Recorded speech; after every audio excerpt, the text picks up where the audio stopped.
Farfus and Alan Menées side by side on the front row of the grid, heading out into the sunshine at Clearways. Farfus, the pole man in the BMW, controlling the pace, and it's very slow indeed. Now, these two had a collision last year during the safety car period at about this point, but there should be no such problems here. Looks like Alex Zanardi is back on the fourth row of the grid. He is indeed. We're getting ready to go green. Soon as the lights go green, the race is underway, and away they go.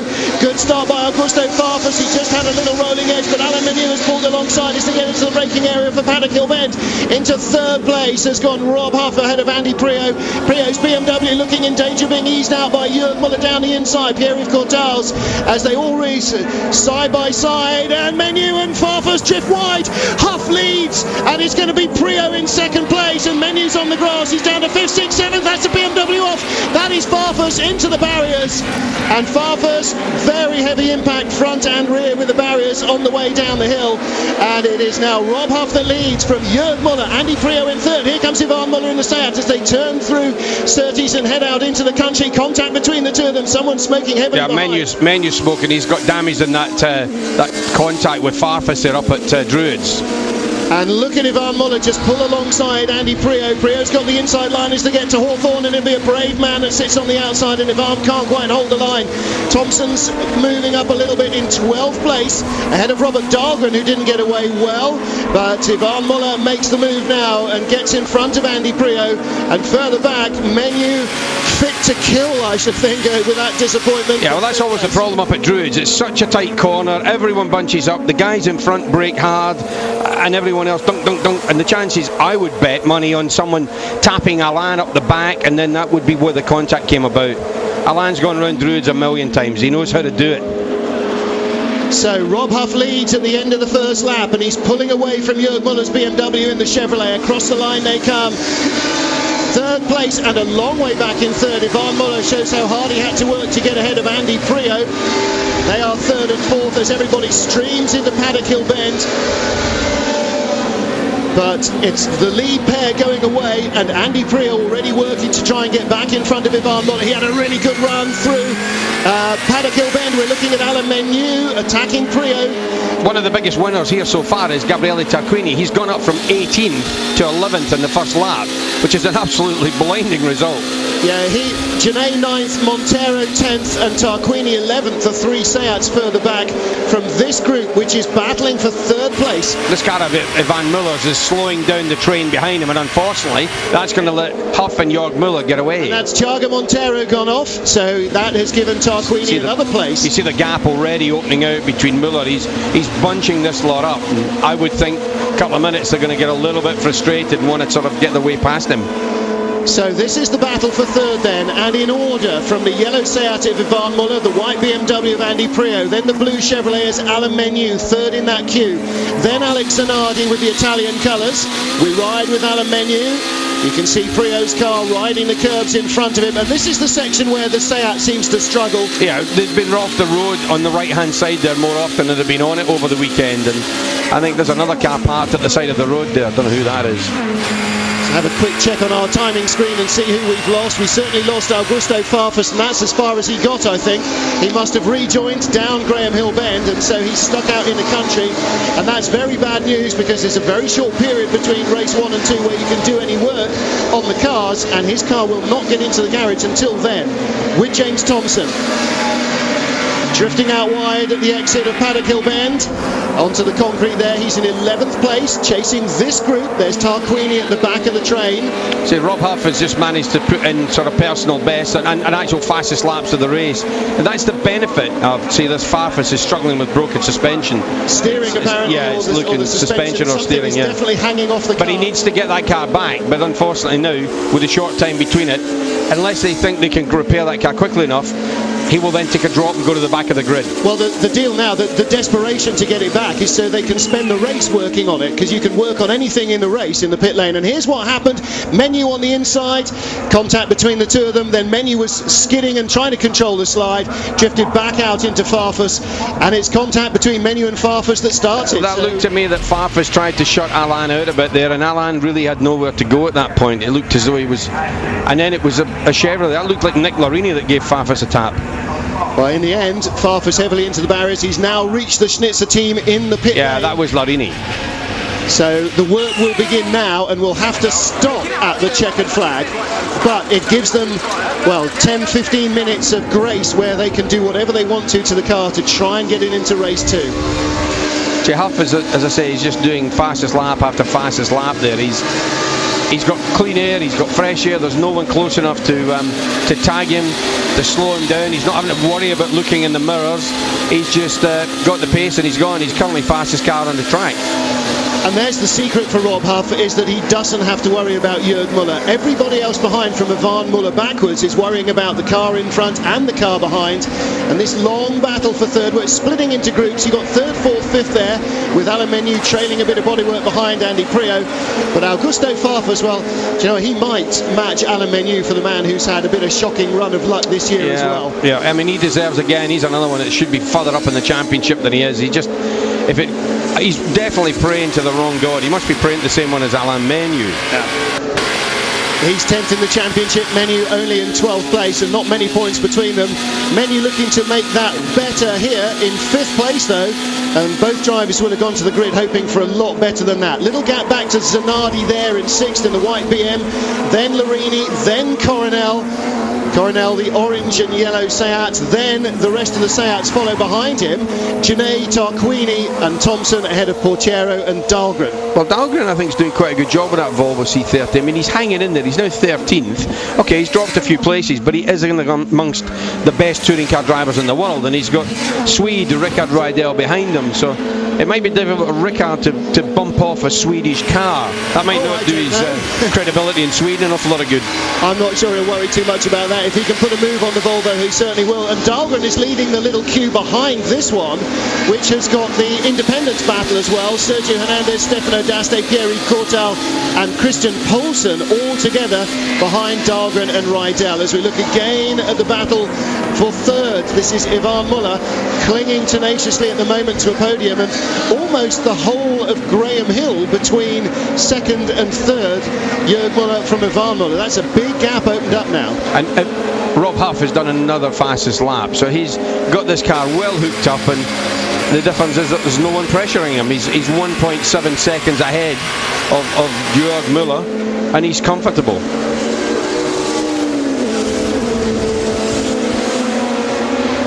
Rushing down Pilgrim's Drop, Rob Huff, the race leader, is already gone. Jörg Muller in second is gone. This is the battle for the other points places.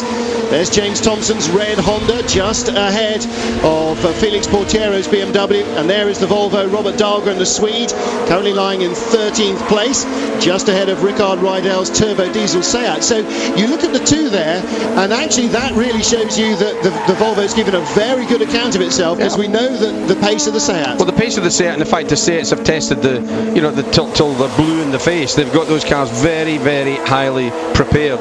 These guys from Sweden have done a great job with this little Volvo. They haven't done hardly any testing. I think with a bit more testing, that's definitely a front-running car. Do you know what's really annoying for Rickard Rydell? Not that the Volvo is in front of him, but he is holding up the independent category lead battle. Hernandez and Daste there, the two Pro-Team BMWs, trying to go through him on the inside, and Pierre-Yves Courtal is right there. So the top three independents being held up. The problem here is that Dahlgren, if Dahlgren makes a mistake, Rickard will just be relentless, boom, he'll be straight through. The trouble is, they're all running so close together that if Dahlgren lets Rydell through, he could let the next three cars through as well. In terms of points, Dahlgren wouldn't score any, so they don't have to worry about passing him to get points. But of course, if you pass him, then you can move on to the next car up the queue. Yeah, but they're using this as a sort of a 14-lap test session, really, because that's really all they can do at the moment. Oh, Thompson punted sideways by Portiero just as they went through Surtees. Now this is behind the lead group. Well, there's Menu's bumper flapping and finally dropping off in front of Prio. Nick Larini has to take action, and Portiero has gone by Thompson in the background. Could see the Honda behind the BMW. Portiero got inside him and sneaked by James Thompson on the exit of Surtees. And John Surtees, like a lot of the corners here, it needs just the tiniest little tap to unsettle the car, and suddenly you're in real danger. You've just got to try and save the car and save yourself. Yeah, I mean, Surtees is probably, as you go round the last part of the Indy track, and you go off to the left and disappear out onto the Grand Prix track here, Surtees is one of the most, if not the the most important corner on this track. You get it wrong, you have a slow run down the long straight. You get it right, you've got to make sure you're protecting on the guy behind you. So I think James just tried to protect a little bit too much. Riding there for a moment with Alain Menu, and still very close to Andy Priaulx. There is Graham Priaulx, Andy's dad, over from Guernsey with the rest of the family to watch proceedings here at Brands Hatch, and I'm sure thoroughly enjoying the weather, as are the huge number of fans here as well. Really big crowd come out, and the weather certainly helps that. Again, Huff is just continues to knock off fastest lap after fastest lap, and Muller here again is sort of holding up that train behind him. And I think some of these guys behind him could go significantly quicker if they could get past him. But the thing, this diesel Seat, it's got so much mid-range torque, it just pulls away. No matter how Andy tries, he's going to struggle to get past him here. Yeah, absolutely. It's going to have to be something very brave under braking, because under acceleration, the diesel just pulls out that gap again. But you don't outbrake Yvan Muller very often. Yvan is the last of the late breakers, and I'll tell you what, if you outbrake Yvan, then you're having an accident. Great shots from Andy Priaulx's bumper camera. Yvan just drifting the car there, John, allowing the rear to steer a little bit, keep the nose in towards the apex of the corner. We're talking about a multiple ice racing champion here, so a little slide from the rear of the Seat means nothing to Alain. That's the way he drives it. He likes his cars to be set up pretty loose, so he won't be the slightest bit worried about that. Absolutely not. And frustration for the queue behind, and for Menu a little bit of danger coming in the form of Alex Zanardi as well, who is closing relentlessly on this battle for third place. We're with Priaulx over the start finish line, and Dahlgren has done a good job, and he's shaken off Rickard Rydell, and he's right now on the bumper of James Thompson's Honda, which is a pretty fair account.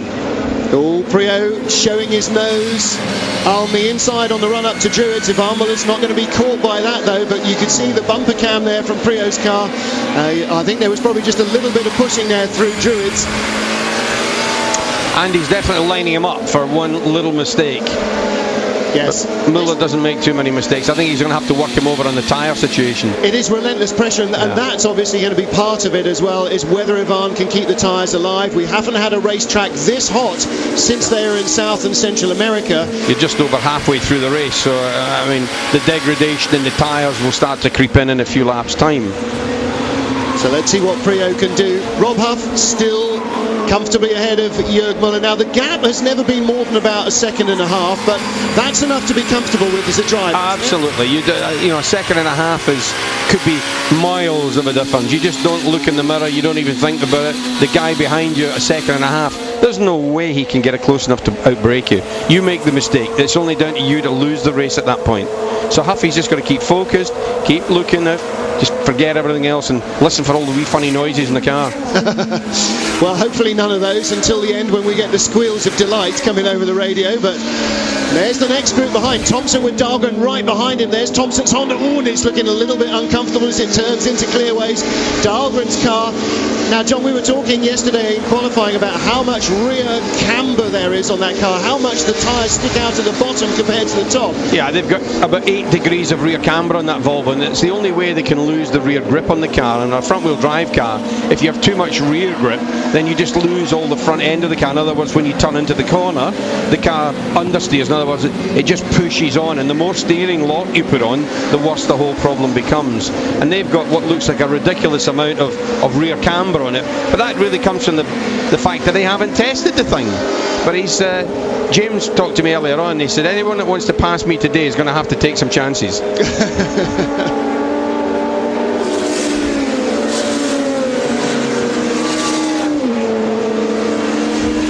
Battle for 12th place. James Thompson's Honda is leading that queue. It's Thompson, Dahlgren, Rydell, then the Indy battle. The two white and blue BMWs, Hernandez, Daste ahead of Courtal there, and Christian Poulsen not quite with them, but still in 4th place in the independent category. Franz Hensler is 5th, couple of cars further back behind the struggling Thiago Monteiro. At the moment, Tom Coronel in 8th place is looking like reverse grid pole position man for race 2. petrol Seat, that could be a win. You just never know. Well, that would be a while since we've had one of those, a win for a petrol Seat. Nick Larini is in 7th, Alex Zanardi in 6th. As we look at our race leader, Rob Huff, for the first time in a while, Jürgen Muller there in 2nd, 1.62 behind, so they're lapping almost to the thousandths at the same sort of pace, but the gap not coming down at all. Huff's car is holding on, and this is the stopper in the bottle. Yvan Muller, Andy Prio again showing the nose, forces Muller to counter to the inside, and that leaves Yvan a little slow off the corner, but of course downhill helps him, and that torque pulls the Seat just out of harm's reach. You see, Andy's got the awkward position here as a driver. He knows Yvan, he's raced against him many times. You do not outbrake Yvan Muller normally. He has to wait till he makes a mistake, but then at this point going out onto the track, you just see how much that Seat pulls. Little gap, not much, couple of car lengths, and that's just that mid-range torque of that thing. And that's enough, John, to keep him out of Andy's reach under braking, because you can't really make up more than a car length or two in normal circumstances. No, you can't. And I mean, everybody keeps arguing about this weight. Oh, the Seats, we got too much weight. Well, actually, the comparable performance here between a Chevrolet, the BMW, the Seat, even the Volvo time that I'm looking at, they're all very comparable. The weight doesn't look as though it's a million miles away. It is so close, and the cars have got very different characteristics. Of course, the overriding characteristic of the turbo diesel Seat is this ability just to eke out a little gap on a straight. Give any length, you can just get out of harm's reach, and that makes them so hard to pass. But there are no easy passes in the World Touring Car Championship. And not in this championship. You've got 20 odd really professional, hard drivers. They don't give an inch, they will not give one little bit. But I feel Andy's got this degree of frustration coming in now, and I think there might be the odd little tap here and there just to waken up. Dahlgren's having a go at Thompson out of Paddock Hill Bend. He got alongside him around the outside as we watch Prio and Muller here out of the window. James Thompson has held on, but Dahlgren was absolutely alongside, and there he is. And Rydell's got through. Well, Dahlgren's gone off at Druids, trying to hang on in front of Rickard Rydell, and I wonder if we get a replay of that, whether or not there would have been contact between the two of them. Back to Yvan Muller in 3rd, Andy Prio in 4th, the blue Chevrolet of Alain Menu in 5th, and Alex Zanardi in 6th place, from which the chance of a race 2 win would not be out of the question for Zanardi either, because he'd have Larini and Coronel in front of him if nothing else changes from here on in. Yeah, I'd like to see the replay of what happened up at Druids there. Dahlgren had already passed Tommel, so I'm not quite sure why he ended up in the gravel there, unless it all got a bit fraught. Well, whether he was cleanly alongside or cleanly ahead or not remains to be seen. Looking at Andy Prio, I'm sure the stewards will want to have a quick look at that, as they will do the first lap incident at Druids. I think that first lap incident at Druids was Farfus just trying to pull to the right, trying to shut the door on Menu, and really there just wasn't the space. Alain would have had to go in the grass. There's the Prio family, wife Jo on the right. Now here's Dahlgren down the inside on the straight. So on the start line here, Dahlgren was actually ahead. But look at Paddock Hill Bend. Thompson cuts back to the inside, gets inside him. That's a good pass. Now that was what I was seeing out of the window. Dahlgren right behind. My money is in on him going up the inside on the grass. Let's look at the back of the car. No, not on the front. Rydell tapped him. I think he did. I was going to say, I think see the back of the car jump. We didn't, but he overshot there under braking. So well, that's whether he was helped off or just went off. Well, it looked to me like Rickard Rydell had given him a tap up the back. Chevy in the pit lane, and that is Nicola Larini out of 6th, 7th place. Larini out of 7th place with a tyre problem. And that is Gabriele Tarquini, the championship leader, off. Rob Huff got a puncture. With a puncture, left front corner, the same as Tarquini, as Larini's car. Let's have a look. This is at Hawthorne, and that is a left front puncture. And through Jürgen Muller goes to lead the race. So Rob Huff's 100th touring car start. He said he would love nothing better than to win race 1 here. His 100th World Touring Car win. And up until half a lap ago, that looked like it was going to happen. Now, is Menu going to suffer a puncture as well? Are they going to tell him on the radio the other two have had a left front puncture? Well, it's obviously, I think the ambient temperature here, the speed, the high speeds, this is a 100 mile an hour average track, 2.5 miles long. and it's obviously working these tyres really hard. Now the BMWs don't have the same problem. They're not putting the drive and the braking and the turning and everything through the one set of tyres, which is what the front-wheel drive cars are doing. Now the real question for Andy Prio is, how much is this heat? How much is this abrasive track? All these high braking areas, all these high G corners. There's Rob's dad and mum, the family watching from the pit lane as he rejoins. How much is that going to affect the Seat's tyres? Now, if we've seen two Chevys with a puncture from where, surely Yvan Muller's tyres must be starting to give up some grip at least. Well, I don't know. I mean, there's a common denominator. There's two Chevrolets that have got punctures at the moment. It's no one else. Now, maybe it's a Chevrolet specific thing. Maybe they work their front tyres a little bit harder. But so far, none of the others seem to be dropping off. The lap times are very similar. So I wouldn't have thought that it's a tyre issue. Prio family, particularly across the board. Yeah, no, absolutely. Prio family keeping everything crossed in the garage. You saw there, Andy now up to third, still with Yvan Muller in front of him, and a lap to go after this. So we're on lap 12, we've completed 12, we're on lap 13 of 14, and if Prio's got anything, then he needs to be using it now. Huff back out on track, but what should have been a glorious win, very disappointing ending to the race for him. The interesting thing here for me is Gabriele Tarquini has come up from, what was he, 18th on the grid. He's come up to 9th place. If he can get one more slot, he starts on the front row of the grid for the second race. Yeah, that would be a real turnaround of his weekend for certain. But he's not got long to do it, that's the problem. So we've lost Larini and Huff from the race, we've lost Farfus from the race. Let's see what Andy Prio can manage on the last lap.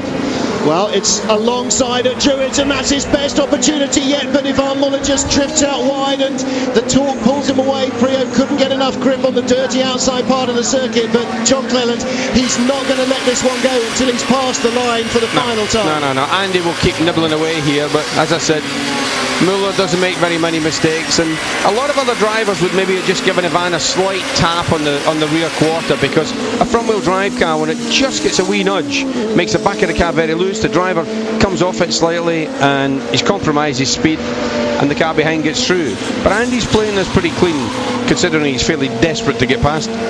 Exactly right, but I think his mentality is that if you're going to win the World Championship, you want to know you won it, not that you just bashed everybody out of the way and were the last man standing. I think he knows that the guy who's second in this championship, Muller, really, the stewards would have him in at the end of the day and saying, hang on, what's going on here? So a nice clean race is what we've got.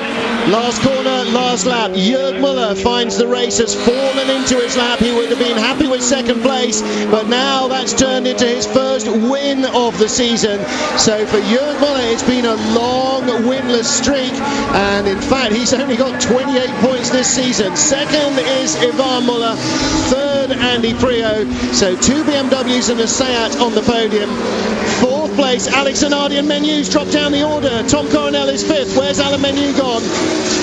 So it is going to be 8th place and pole for race 2 for 7th place for Gabriele Tarquini. Yeah. So Menu and Menu went backwards there. Whatever happened. Menu down to 8th, Janae to 9th place. I mean.